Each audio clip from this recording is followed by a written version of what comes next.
They called it an unexplainable mystery, but the enslaved mothers of Bellefontaine Plantation knew exactly what evil looked like, and it had blue eyes just like the children they were forced to bear. Before we begin this powerful story of survival, resilience, and ultimately justice, please subscribe to this channel and hit that notification bell so you never miss stories that honor the strength and dignity of those who endured unimaginable circumstances. Now, let's begin. The Louisiana heat hung heavy over Bellefontaine Plantation in the summer of 1852, the kind of oppressive thickness that made breathing feel like swallowing wet cotton. In the quarters where enslaved people lived in structures barely worthy of the name shelter, a young woman named Phyllis sat on a rough wooden step, nursing an infant with startling blue eyes. Her own eyes were dark brown, deep as river water, inherited from parents she could barely remember. The father she'd known had eyes just as dark, but this child, her daughter Louison, gazed up at her with eyes the color of a cloudless winter sky. Phyllis wasn't alone. Across the quarters, at least 8 other women held children with those same distinctive blue eyes. Infant boys and girls, toddlers learning to walk, young children beginning to understand the cruel mathematics of their existence. The white overseer's wife had remarked on it once, loudly, during an inspection of the quarters. Peculiar thing, all these light-eyed pickaninnies. Must be some strange inheritance from way back. Her husband had silenced her with a sharp look, and the subject was never raised again in the presence of white folks. But among the enslaved community, the truth was spoken only in whispers, and never where it might be overheard. Would acknowledging this pattern bring protection or even greater danger? Master Jacques Bellefontaine owned 200 souls. That's how he counted them in his ledger, not as people, but as property, assets to be inventoried alongside his horses and furniture. He was a man of 45 years, descended from French settlers who'd built their wealth on the backs of stolen labor and stolen lives. His own eyes were a distinctive shade of pale blue, rare enough to be noteworthy, common enough in his family line that his father and grandfather had shared the same trait. He walked his plantation with the confidence of a man who believed the law, the church, and God himself had sanctioned his absolute power over every person whose skin was darker than his own. The blue-eyed children appeared with disturbing regularity, born to different mothers across different years, yet sharing that unmistakable feature that whispered an accusation too dangerous to voice aloud. Phyllis had been 17 when she gave birth to Louison. The father, a word that barely captured the horror of what had actually occurred, had never been named. To name him would be to invite death, or worse, to invite his continued attention. So Phyllis kept silent, as did Dinah, who'd given birth to a blue-eyed son named Jupiter when she was barely 16, as did Suki and Phoebe and Betty and Flora and all the others who bore children they loved fiercely while trying not to see the face of their oppressor reflected in their baby's features. Old Minda, a woman who'd seen 70 summers and was valued now only for her wisdom and her skill with healing herbs, knew the truth that no one would speak. She delivered most of these blue-eyed babies herself, catching them as they enter the world that would despise them for their mixed heritage, while also marking them as evidence of crimes that would never be prosecuted. Blood will tell its own story, she'd say cryptically when the women came to her, seeking remedies for their trauma, seeking understanding for the impossible position they occupied. And stories once told in flesh and bone can't be untold. Could these women find a way to protect their children from the same fate they'd suffered? Phyllis had learned to read, though it was illegal and could result in her fingers being cut off if discovered. A kind-hearted enslaved man named Caesar, who worked in the big house and had been taught by his previous owner's daughter, had secretly shared the skill with a select few. Phyllis practiced by candlelight, using scraps of newspaper that Caesar smuggled from the trash, memorizing letters and words as if they were prayers that might someday purchase her freedom. She read everything she could find about the laws, about the world beyond Louisiana, about the growing abolitionist movement in the North. She learned that what Master Bellefontaine did to her and the other women wasn't just morally reprehensible, though she'd always known that in her bones, but that in free states such actions would be called by their true name, rape. The word had power. Rape. Not taking advantage, not relations, not the euphemisms that white society used to soften the edges of sexual violence when perpetrated against black women. Rape. A crime. A violation. An act of violence disguised as privilege. Phyllis whispered the word to herself at night, feeling its sharp edges, understanding that language itself was a weapon that the powerful used to obscure their crimes. If you couldn't name a thing, how could you fight against it? If the law refused to recognize that enslaved women could be raped because legally they couldn't refuse their masters, then how could justice ever be achieved? But Phyllis was learning something else in her secret reading. That impossible thing sometimes became possible when people refused to accept injustice as inevitable. She read about Nat Turner's rebellion, about the Underground Railroad, about enslaved people who'd escaped to freedom or died trying. She read about white people in the North who were beginning to argue that slavery was an abomination that must be ended. The world was larger than Bellefontaine Plantation, and perhaps somewhere in that larger world there was hope. Would hope be enough to survive what was coming next? Dinah approached Phyllis one evening in late September, when the cotton was high and the work was brutal enough to keep everyone exhausted and easy to control. Dinah was a woman of 24, mother to 3 children, including the blue-eyed Jupiter, and possessed of a quiet intelligence that Master Bellefontaine had never bothered to notice. "We need to talk," Dinah said quietly. "All of us, the ones who know." Phyllis understood immediately. She nodded. "Tonight, after the patrols pass, the old barn near the sugarcane field." The location was risky. If they were caught gathering without permission, they'd all be whipped. But some conversations were worth the risk. 9 women assembled in the darkness of that barn, their ages ranging from Suki at 15 to Betty at 31.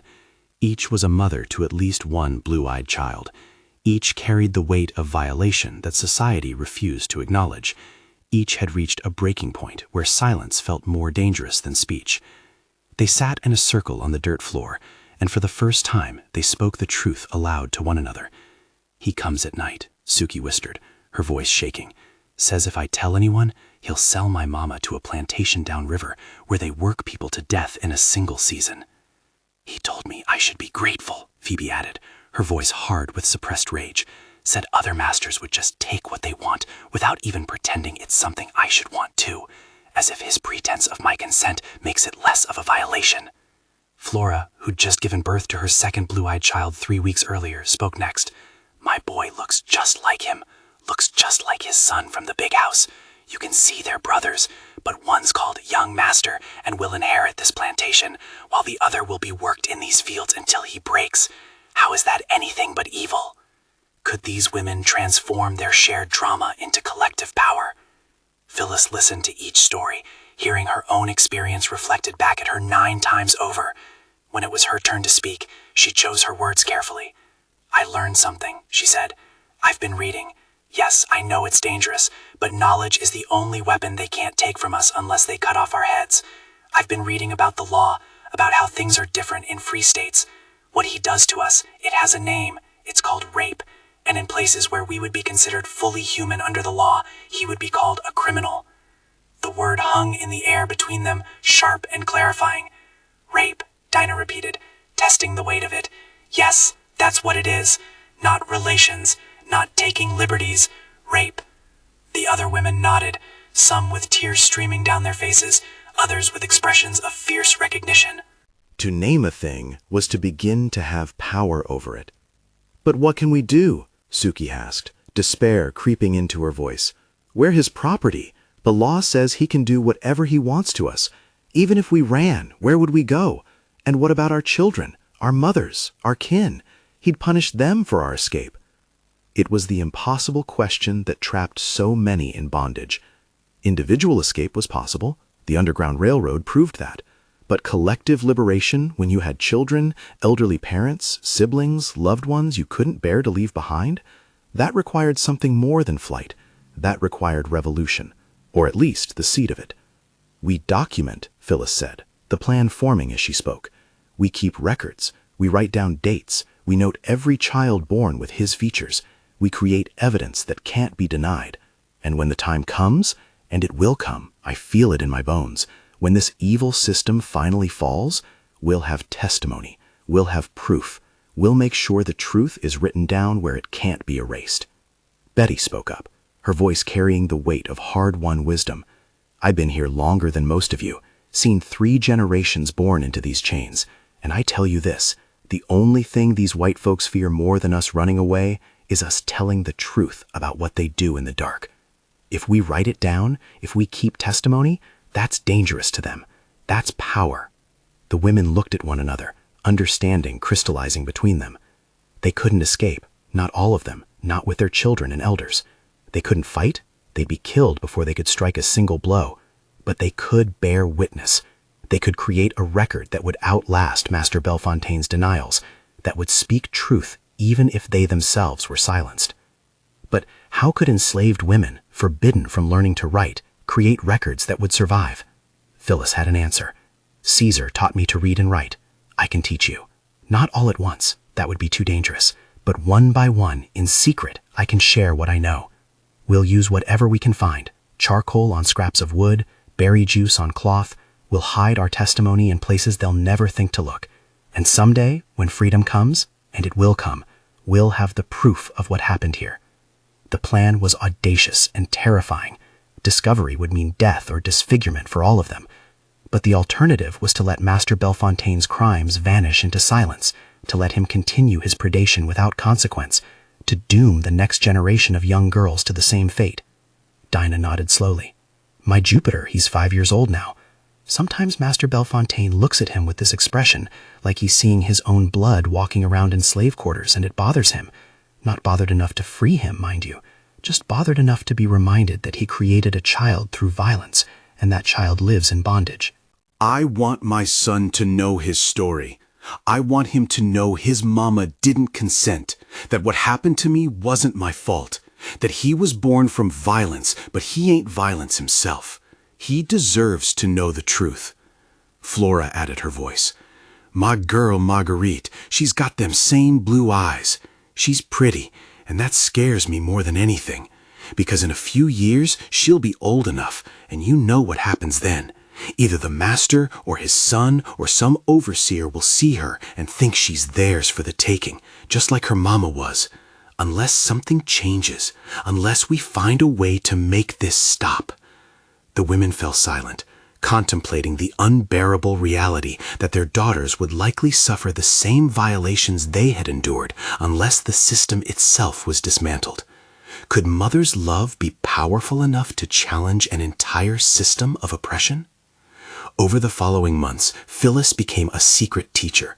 One by one, she met with the women in hidden locations, the root cellar, the far edge of the tobacco field, the space beneath the big house's back porch where no one ever went. She taught them letters first, scratching them in the dirt and making the women repeat them until they were memorized, then simple words, then sentences. Progress was slow and dangerous. Every lesson could result in mutilation or death if discovered, but the women were determined, driven by a purpose that transcended personal safety. They were creating testimony, building a case against their oppressor that might one day find a sympathetic ear. Caesar became their ally in this effort, using his access to the big house to steal paper and ink when possible, to report on Master Bellefontaine's movements so the women would know when it was safe to gather and study.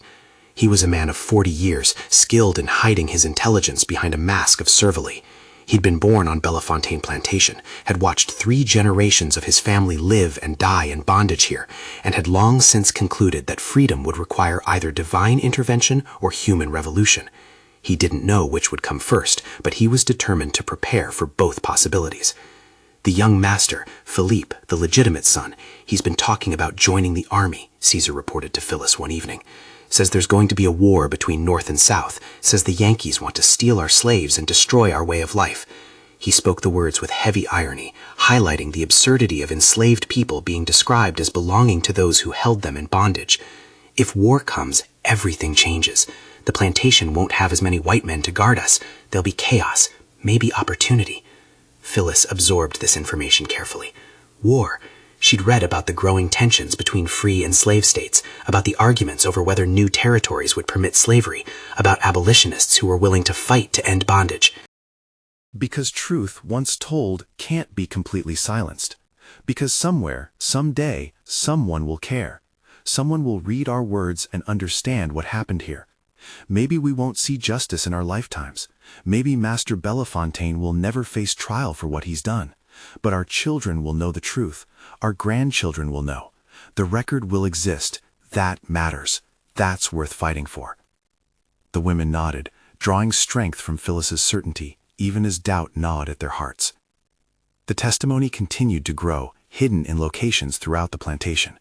Each woman added her story, her dates, her evidence. They noted not just the sexual violence, but also the everyday dehumanization, the inadequate food, the brutal working conditions, the families torn apart by sales, the children born into bondage with no hope of freedom. They documented everything, creating a comprehensive record of slavery's horrors as experienced on Bellefontaine Plantation. If the world wanted to understand what bondage really meant, not in abstract legal terms, but in lived human experience, this testimony would provide that understanding. In 1857, Phyllis gave birth to a second child. This time, the father was a man she loved, Scipio, a skilled carpenter who'd been hired out to work on neighboring plantations and had managed to save a small amount of money toward purchasing his freedom. Their daughter, whom they named Clary, had dark eyes like both her parents. Holding this child, born from love rather than violence, Phyllis felt a fierce protectiveness that sharpened her determination. "My daughters will know the difference," she whispered to the infant. "Louisan will know she came from violence, but is not defined by it. Clary will know she came from love and is cherished, and both of them will grow up free if I have to burn this plantation to the ground to make it happen." But before freedom could come, tragedy struck in a way that changed everything. Would the women's testimony survive what came next? Master Bellefontaine's predation continued unchecked. In early 1858, he targeted a new victim, a girl named Zilpha, who'd just turned 14. Zilpha was Suki's younger sister, and Suki was determined to protect her from the fate she herself had suffered. When Master Bellefontaine approached Zilpha in the quarters one night, Suki intervened physically, pushing the master away and standing between her and her sister. "No," Suki said, a word enslaved people were never permitted to speak to their owners. "Not her, she's just a child, you leave her be." The overseer, a brutal man named Thibault, was summoned immediately. Suki was dragged to the whipping post, where she received 50 lashes, a punishment severe enough to kill many people. The women watched in horror as Suki's back was torn apart, as she screamed and then went silent, as blood soaked into the Louisiana soil. Old Mindo was permitted to tend her wounds afterward, but privately told the other women that Suki might not survive. The infection, the blood loss, the trauma, it was too much for a body to endure. Suki lived for 3 days after the whipping, feverish and delirious. On the third night, with Phyllis and Dinah beside her bed, she regained clarity for a few moments. "Did I save her?" she whispered. "Did I save Zilpha?" Phyllis, tears streaming down her face, lied. "Yes, you saved her. He won't touch her now." It wasn't true. Master Bellefontaine would absolutely target Zilpha again once the furor died down. But Suki deserved to die believing her sacrifice had mattered. "Good," Suki breathed. "Then it was worth it. Promise me you'll keep writing the truth. Promise me my name will be remembered." "I promise," Phyllis said. "I swear it. Your story will be told." Suki died that night, her body broken by a system that permitted masters to torture enslaved people for the crime of saying no. The women buried her in the small cemetery beyond the quarters, marking her grave with a wooden cross. And that night, Phyllis added to their hidden testimony. On February 12, 1858, Suki died as a result of wounds inflicted by Overseer Thibault on Master Bellefontaine's orders. Her crime was protecting her 14-year-old sister Zilpha from sexual assault. She was 20 years old. She was a hero. Her name must be remembered. Could Suki's death become the catalyst that transformed documentation into action? The murder, for that's what it was, though the law would never call it such, radicalized the enslaved community of Bellefontaine Plantation. Anger replaced fear for many. Caesar began speaking more openly about escape, about the Underground Railroad, about building a path to freedom. "We can't all go," he acknowledged. "The old folks, the small children, they can't make the journey. But the young and strong among us, we can run. We can get to free territory. We can carry the testimony with us and make sure the world knows what happened here." Phyllis wrestled with the decision.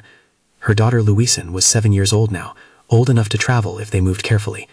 Baby Clary was just 1 year old, much harder to keep quiet on a dangerous journey, but not impossible. Scipio had already scouted routes north, had made contact with conductors on the Underground Railroad, had saved enough money to pay for assistance at certain junctures. They could run. They could try for freedom. But Phyllis's mother was still alive, too old to travel. Old Minda, who'd become like a grandmother to Phyllis, couldn't make the journey. Running meant leaving people behind. Running meant abandoning the community that had sustained her. "Take the testimony," old Minda urged when Phyllis confessed her dilemma. "Take those papers we've been writing and get them to free territory. Get them to abolitionists who can publish them, who can show the world what slavery really means. That's more important than one old woman's comfort in her final years. Dinah, who'd become Phyllis's closest friend and ally, made a different calculation. "I can't run," she said. "Jupiter's sick too often, the coughing sickness that takes children in the winter. He wouldn't survive the journey. And my mama's here. But Phyllis, you can make it. You and Scipio and your girls, you're strong, you're smart, and you got the testimony memorized even if they find and destroy the papers. You can carry our stories to freedom." Would Phyllis choose personal liberation or communal solidarity? The decision was made in the spring of 1858. Phyllis, Scipio, and their 2 daughters would attempt to escape along with 3 other families, 15 people total, the largest group escape ever attempted from Bellefontaine Plantation. They'd leave on a moonless night in April, travel north using the Underground Railroad's network of safe houses, and carry with them every scrap of testimony the women had written. The goal was Canada, where they'd be beyond the reach of the Fugitive Slave Act, where they'd be truly free. The night before their departure, the women gathered one last time. Dinah embraced Phyllis fiercely. "You carry our stories," she said. "You make sure the world knows what happened to us. You make sure Suki's name is remembered. You make sure our children know we resisted, even when resistance meant death." Betty added her own charge. "You tell them we were human. You tell them we loved our children. You tell them we said no, even when the law said we couldn't. You tell them we fought back the only way we could, by bearing witness." Flora, Phoebe, and the others added their goodbyes, their hopes, their prayers. Old Minda pressed a small bundle into Phyllis's hands. "Herbs for the journey," she said, "for fever, for pain, for quieting a crying baby when silence means survival. And this," she added a worn piece of paper, "my testimony, written in my own words that you transcribed. Make sure it reaches people who will understand." Phyllis took the bundle, the weight of responsibility settling on her shoulders like a physical burden. She was carrying more than her own freedom now. She was carrying the truth of dozens of women's experiences, the documented evidence of systematic sexual violence, the proof that slavery was built not just on labor extraction, but on the violation of black women's bodies. As Phyllis and her family slipped into the darkness that night, leaving behind everything and everyone they'd known, one question haunted her. Would they survive long enough to deliver this testimony to those who could act on it? The journey north was harrowing. They traveled by night, hid during the day, relied on the courage of Underground Railroad conductors who risked their own lives to shelter fugitives. They moved through swamps where the water reached their waists and snakes swam past their legs. They hid in root cellars and false compartments in wagons. They went hungry when food was scarce, pushed forward when exhaustion threatened to stop them, kept Clary quiet with herbs when her crying might have betrayed their location. Louison, at 7, proved remarkably brave, never complaining even when her feet bled from walking or when fear made her want to cry. Scipio carried the testimony in a waterproof pouch strapped to his chest, protecting the papers as if they were more valuable than gold, which, in a sense, they were. This was evidence that could help end slavery, that could expose the lies that white society told about bondage being a benign institution. The papers documented the truth that abolitionist speakers could describe but rarely prove, that enslaved women were systematically raped by their masters, that children born from these assaults inherited their mother's enslaved status, that the entire system was designed to extract both labor and sexual access from black bodies. 3 weeks into the journey, disaster nearly struck. A group of slave catchers with dogs picked up their trail in Tennessee. The 15 fugitives had to scatter, agreeing to reunite at a predetermined location if possible. Phyllis, Scipio, and their daughters ended up hiding in a cave for 2 days while the dogs searched nearby. Phyllis clutched the testimony pouch, knowing that if they were captured, the papers would be destroyed and their stories lost forever. "Lord," she prayed silently, "if we must be caught, let it be after we've delivered these testimonies. Let our suffering at least be documented. Let the truth survive, even if we don't." But the dogs didn't find them. The slave catchers eventually moved on, searching elsewhere. Slowly, the scattered fugitives reunited. All 15 had escaped capture, though 2 children had injured themselves in the flight and now limped along. They continued north, each mile a small victory, each safe house a miracle of human kindness. Would they reach free territory before their luck ran out? In Ohio, they found shelter with a Quaker family named Whitfield, who operated a station on the Underground Railroad. The Whitfields fed them, tended their injuries, and listened with horror as Phyllis shared the testimony she carried. "These documents," Mrs. Whitfield said, her hands shaking as she read Suki's story, "these are evidence of crimes that should result in prosecution, in hanging. But you know as well as I do that no Louisiana court will ever convict a white master for raping his slaves." "I know," Phyllis replied, "but someday, when slavery ends, and it will end, I have to believe that, these testimonies will matter. They'll show future generations what bondage really meant. They'll make sure the truth can't be sanitized or forgotten." Mr. Whitfield nodded thoughtfully. "There are abolitionist newspapers that would publish these testimonies." They might not use your real names. That would put you and everyone still enslaved on Bellefontaine Plantation in danger, but they could share your stories. They could show Northern readers what slavery actually entails. The idea both thrilled and terrified Phyllis. Publication meant exposure. It meant Master Bellefontaine would know his crimes had been documented. It meant possible retaliation against those still enslaved on his plantation. But it also meant the truth would reach thousands of readers, would influence public opinion, might contribute to the growing movement to abolish slavery. After discussing it with the other fugitives, Phyllis made the decision. "Publish them," she said, "but use different names, change identifying details of the plantation, protect the people we left behind as much as possible, but tell the truth about what happens to enslaved women. Tell it plainly, without euphemism. Make people understand." The Whitfields arranged for the testimonies to be sent to William Lloyd Garrison's abolitionist newspaper, The Liberator. In the summer of 1858, the first account was published under the headline, "The Hidden Crime of Slavery, A Woman's Testimony." It ran for several weeks in installments, each one documenting another woman's experience of sexual violence on a Louisiana plantation. The reaction was explosive. Anti-slavery activists cited the testimonies as proof that bondage was fundamentally immoral. Pro-slavery forces denounced the accounts as fabrications designed to smear the South. But people were talking about it, debating it, forced to confront the reality that slavery wasn't just about cotton and labor, but about the systematic violation of black women's bodies. Could published testimony accomplish what years of abolitionist speeches had not? Force the nation to confront slavery's full horror? Phyllis and her family continued to Canada, settling in a small community of formerly enslaved people near Toronto. For the first time in her life, Phyllis was legally free. She could walk where she wanted, work for wages, keep her children with her without fear of sale, say no without being whipped. The experience was disorienting and wonderful. Freedom, she discovered, wasn't just the absence of slavery, but the presence of choices. She chose where to live, how to educate her daughters, whether to work as a seamstress or a teacher. The choices were hers.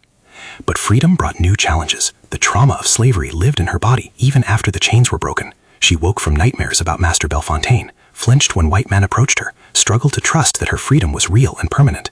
Louison, now 8 years old, asked difficult questions about her father, why she had blue eyes, what her mother had endured, whether the man who'd fathered her even knew she existed. Phyllis answered honestly, refusing to sugarcoat the truth, but also emphasizing that Louison was not defined by her conception. "You came from violence," Phyllis told her daughter, "but you are not violence. You are my child, you are loved, and you are free." Scipio worked as a carpenter, earning good wages and building them a small house, the first home they'd ever owned. Clary grew healthy and strong, a child who would never know slavery, never understand the constant fear her parents had lived with. But even in freedom, Phyllis couldn't forget those still in bondage. Dinah, Betty, Flora, Phoebe, old Minda, all the women who'd risked everything to document their experiences, who'd sent Phyllis north with their stories, who remained enslaved on Bellefontaine Plantation with no certainty that freedom would ever come. Phyllis wrote letters to abolitionist organizations, sharing additional details about slavery in Louisiana. She spoke at churches and meetings, describing her experiences and calling for slavery's immediate abolition. She used the name Philomena to protect her identity and the people she'd left behind, but her testimony was powerful precisely because it was specific, detailed, and undeniably true. "They rape us," she told audiences of shocked white Northerners. "They rape us and force us to bear their children, and those children are born into slavery. This isn't an accident or an aberration. This is the system working as designed, and it must be destroyed." Would Phyllis's advocacy help bring about slavery's end, or would the institution prove too powerful to topple? In 1859, John Brown raided Harper's Ferry, attempting to spark a slave rebellion. He failed and was executed, but his actions intensified the national debate over slavery.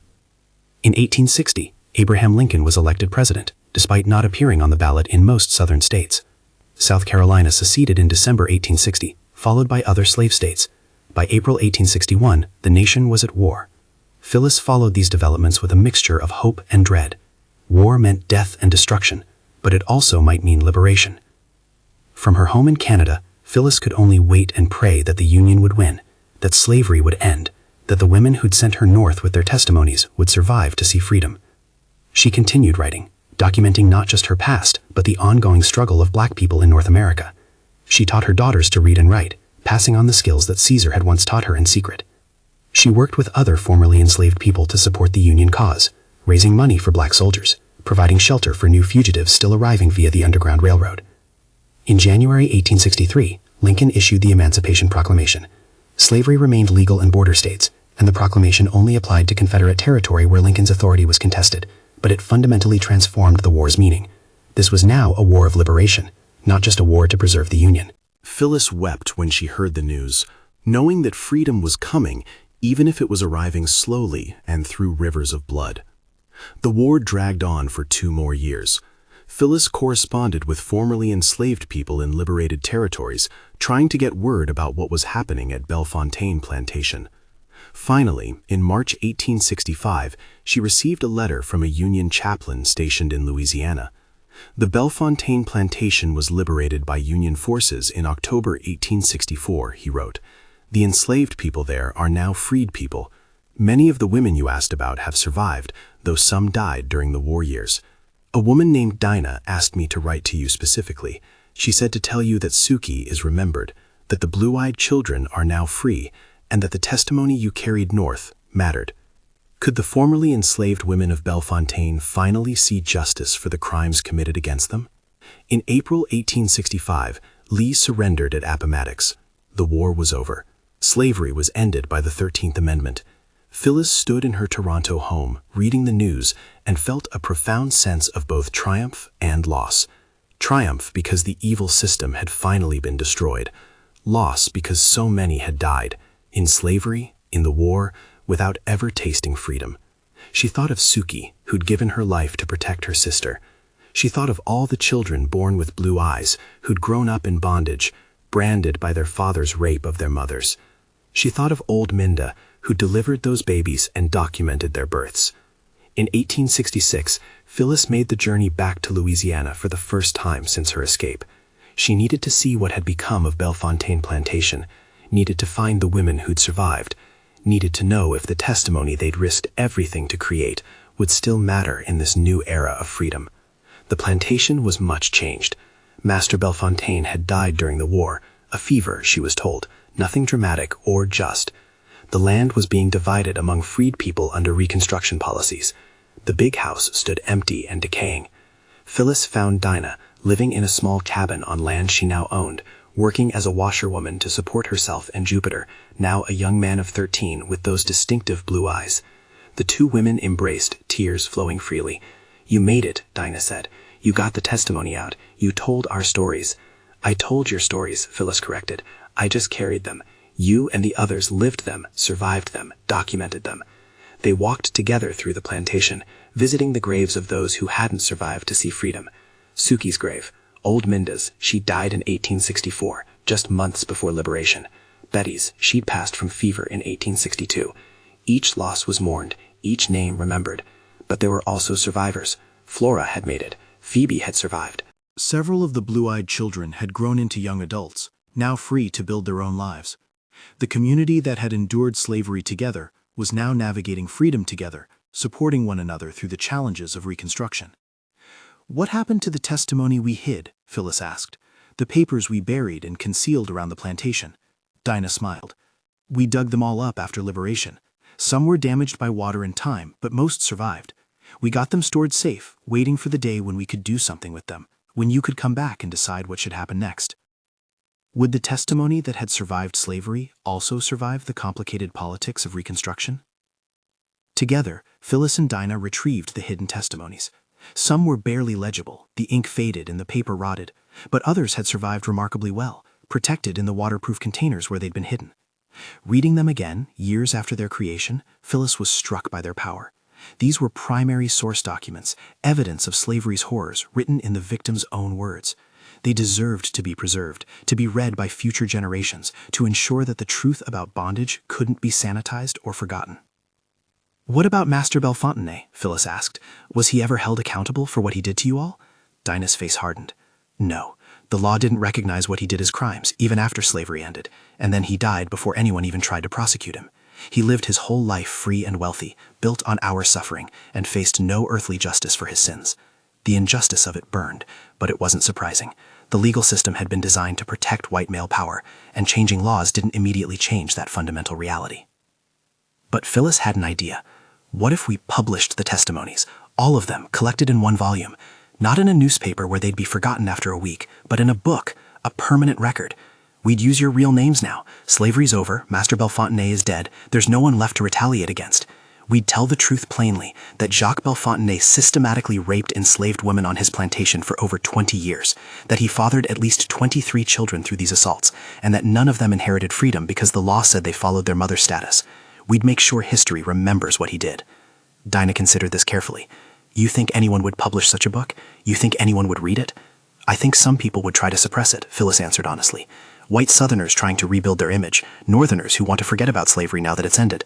But I also think there are people, abolitionists, women's rights advocates, people committed to justice, who would want this testimony to exist, who would understand its importance." Could a book of testimony written by formerly enslaved women find a publisher and an audience in post-war America? It took 2 years of work, but in 1868, a small abolitionist publishing house in Boston agreed to produce the book. It was titled Testimony: Enslaved Women Speak Truth About Sexual Violence on Bellefontaine Plantation. The book contained testimonies from 9 women, including Phyllis, Dinah, Betty, published posthumously, Sukey, published posthumously, and others. Each testimony was unflinching in its detail, naming dates and describing specific incidents of rape and assault.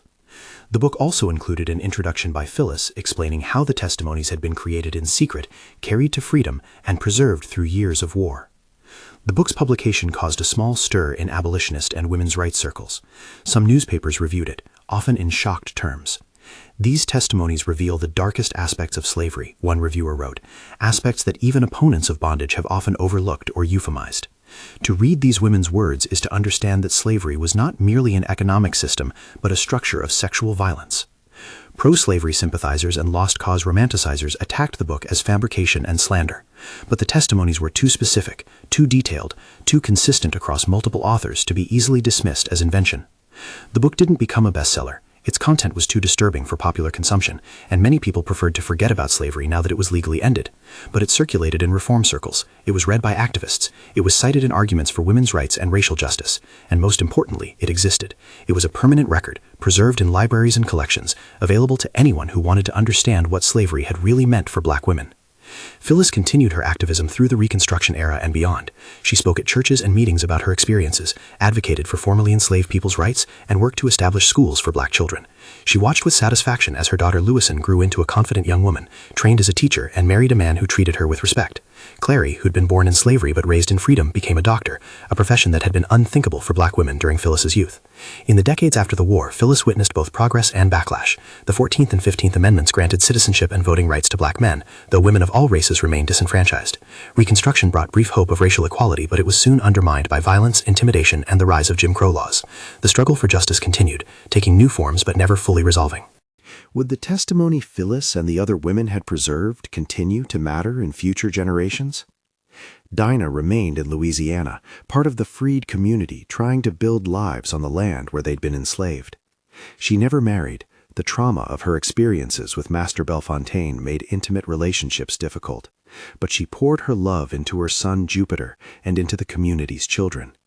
She established a small school, teaching formerly enslaved children to read and write, passing on the knowledge that had once been forbidden. "Education is freedom," she'd tell her students. "They kept us ignorant to keep us controlled. We learn everything we can. We become impossible to control." Jupiter grew into a thoughtful young man who struggled with his identity as the son of both an enslaved mother and a white rapist father. He looked white enough to pass, with those blue eyes and relatively light skin, but he identified with his mother's community and chose to live as a black man. "I am what I am because of my mama's strength," he told Phyllis when she visited Louisiana in 1875. "The man who fathered me gave me nothing but pain for her. I owe him no loyalty. My mama, she gave me life, raised me, loved me, protected me. I am hers, not his." Flora's daughter Marguerite made a different choice.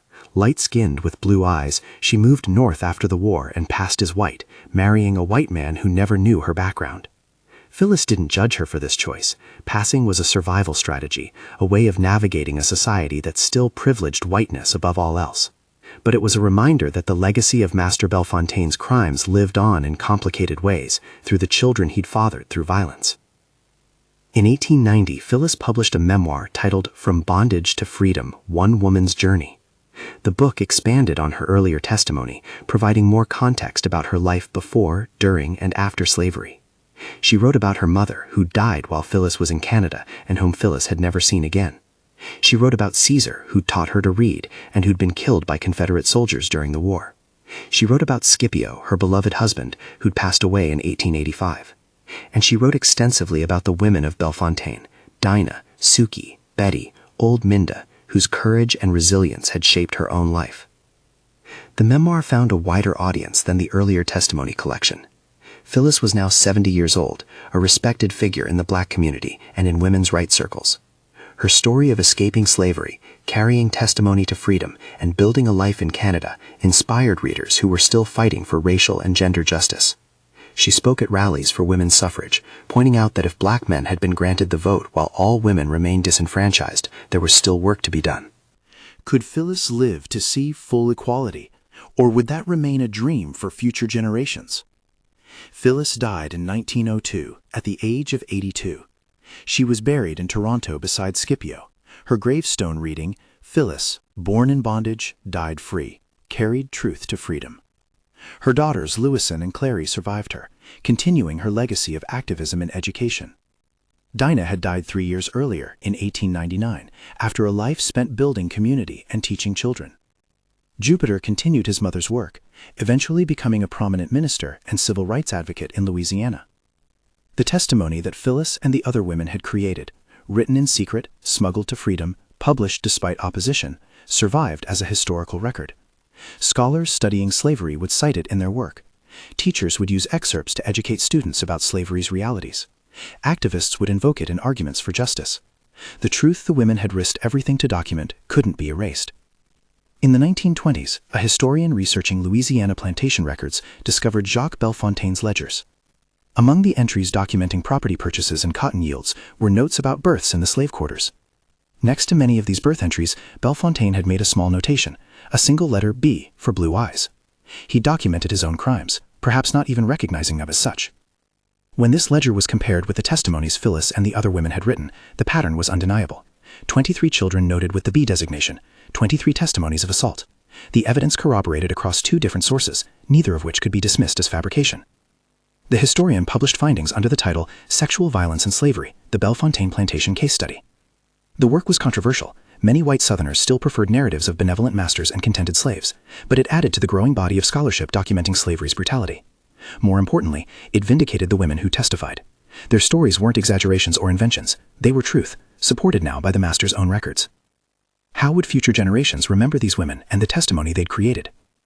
By the mid-20th century, as the civil rights movement challenged Jim Crow and fought for racial justice, the testimonies of enslaved women like Phyllis and Dinah took on new relevance. Activists pointed to historical patterns of sexual violence against black women as evidence that racism wasn't just about separate facilities or voting restrictions, but about fundamental dehumanization. The stories of Bellefontaine Plantation became teaching tools, examples of how slavery had functioned and why its legacy continued to shape American society. Louison's granddaughter, a young woman named Charlotte, became involved in the civil rights movement in the 1960s. She carried with her a copy of her great-grandmother Phyllis's testimony, reading passages at rallies and sit-ins. "This is our history," she'd say. "This is what our ancestors endured and survived. We honor them by continuing their fight for justice, by refusing to accept anything less than full humanity and equality. The testimony that had been written in secret over a century earlier was now being read publicly as an indictment of racism and a call to action. In the early 21st century, scholars began applying new methodologies to the study of slavery, including more systematic analysis of sexual violence and its legacies. DNA testing revealed that many African Americans had European ancestry, often traced to enslavement periods, genetic evidence of the widespread sexual assault that testimonies like Phyllis's had documented. The Bellefontaine case became a subject of academic study, with researchers tracing the descendants of the blue-eyed children and documenting the multi-generational impacts of Master Bellefontaine's crimes. Some descendants had passed as white, and their families had no knowledge of their black ancestry. Others had remained in black communities, the blue eyes showing up unpredictably in each generation as genetic legacy of sexual violence. The researchers approached this work with sensitivity, understanding that they were dealing not with abstract history, but with living families whose identities had been shaped by trauma inflicted generations earlier. In 2015, a monument was erected near the site of the former Bellefontaine plantation. It read, "In memory of the enslaved women of Bellefontaine, Phyllis, Dinah, Suki, Betty, Flora, Phoebe, and all who suffered sexual violence and bondage. They documented their truth at great risk. We remember their courage. We honor their testimony. We continue their fight for justice." Would the truth these women preserved finally contribute to the justice they'd sought? The legacy of Bellefontaine Plantation's enslaved women extends beyond historical documentation into ongoing conversations about racial justice, sexual violence, and collective memory. Their testimony challenges comfortable narratives about the past, insisting that we confront slavery's full horror rather than sanitizing it.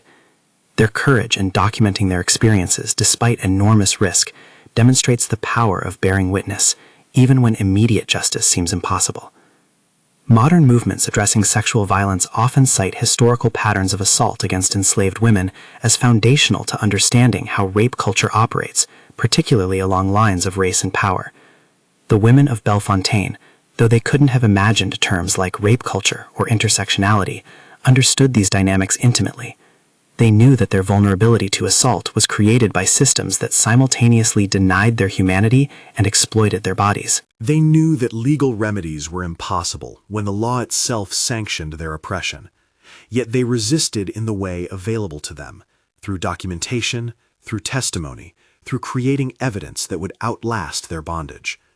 This form of resistance, quieter than rebellion, less dramatic than escape, but no less courageous, ensured that the truth would survive to challenge future generations. Every time someone reads Phyllis's words describing her assault, every time a student learns about the blue-eyed children of Bellefontaine, every time the pattern of sexual violence in slavery is acknowledged rather than euphemized, these women's testimony continues to do its work.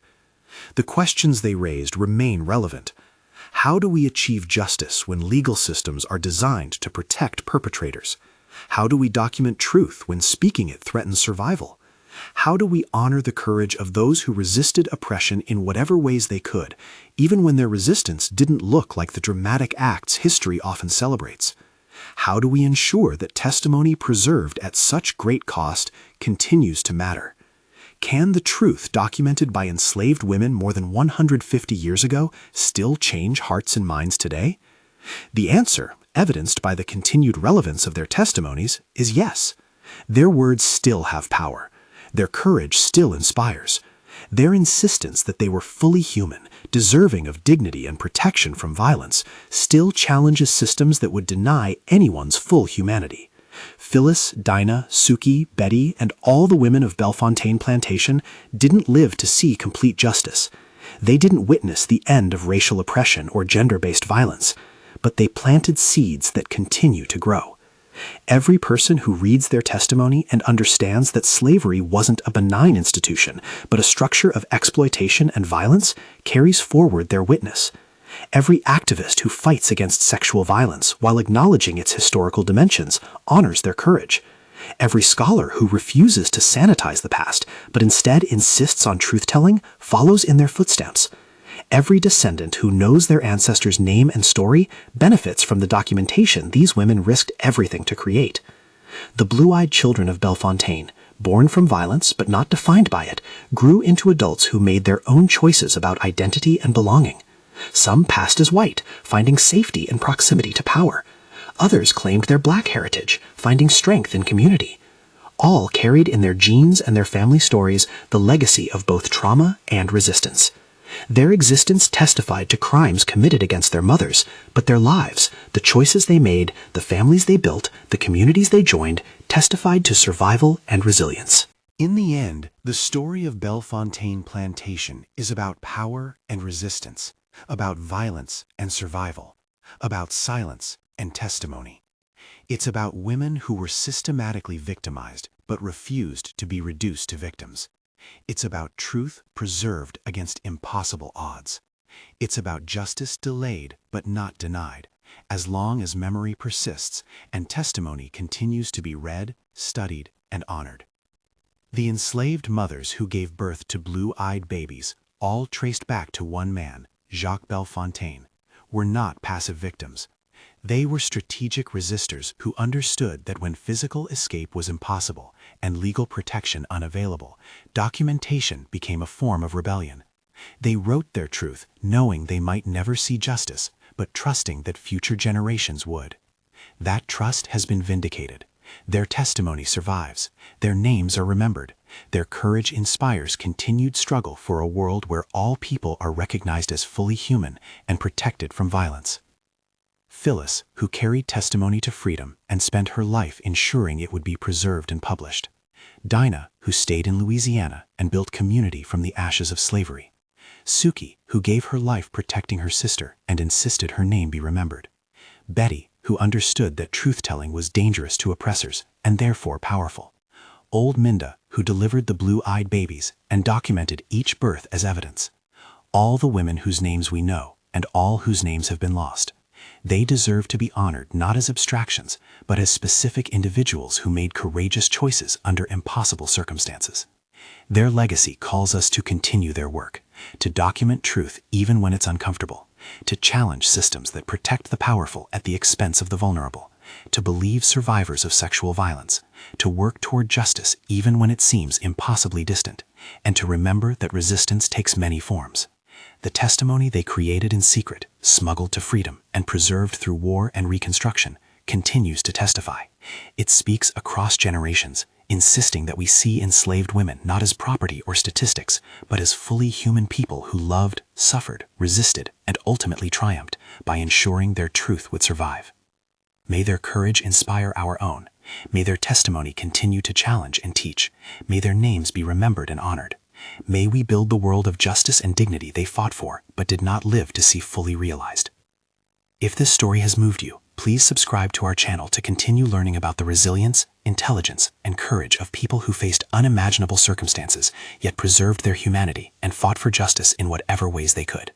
These stories matter, this history matters, and remembering matters. Thank you for listening, and may we all work toward a world worthy of the sacrifices made by those who came before us.